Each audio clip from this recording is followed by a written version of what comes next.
করতে হবে আমার। অত কিছু ইতিহাস আমি জানি না, ফেরাউনের কথা জানি, নমরুদের কথা জানি, তবে তাদের বংশধর খারাপ ছিল এটা আমি জানি না। তবে আওয়ামী লীগ তার বংশধর হল একই, কুলাঙ্গার, ধর্ষক, লুটেরা, বাটপার, মিথ্যাবাদী, গণহত্যাকারী, এটা আওয়ামী লীগ। আমরা আর কুকুরের বাচ্চা, শুয়োরের বাচ্চা গালি দেওয়ার দরকার নাই, গালি একটাই, আওয়ামী লীগ। এটাই আমাদের নতুন গালি, আওয়ামী লীগ। আমি মনে করি দেশটাকে আমরা সৎ পথে নিয়ে আসতে হবে, সোজা হয়ে কথা বলতে হবে। সবাই কথা বলবেন, আমি একা কেন, আমি চেষ্টা করতেছি আমার মিলিটারি অফিসার যারা আছে সবাইকে নিয়ে আসতে। তোমরা সবাই কথা বলো, জনগণ কথা বলবে, ভারত সোজা হয়ে যাবে।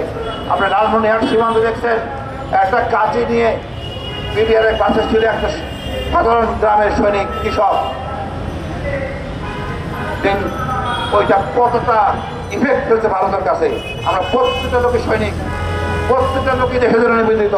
ইনশাল্লাহ আমরা নতুন সূর্য দেশ দেখবো। আমাদের ছাত্ররা আছে, মা আছে, ভাই বোন আছে।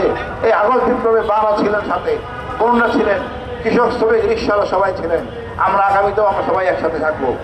আমরা সৎ রাজনীতি চাই, দুর্বৃত্ত থেকে মুক্তি চাই, ভালো রাজনীতি চাই। আমরা সবাই খালেদা জিয়ার জন্য দোয়া করবো, ওনার জন্য আশু মুক্তি কামনা করি এবং এই দুর্বৃত্তের রাজনীতি, ভারত প্রেমের রাজনীতি থেকে মুক্তি পেয়ে দেশটার জন্য মঙ্গল কামনা করবো। বাংলাদেশ দীর্ঘজীবী হোক। ধন্যবাদ। আসসালামু আলাইকুম।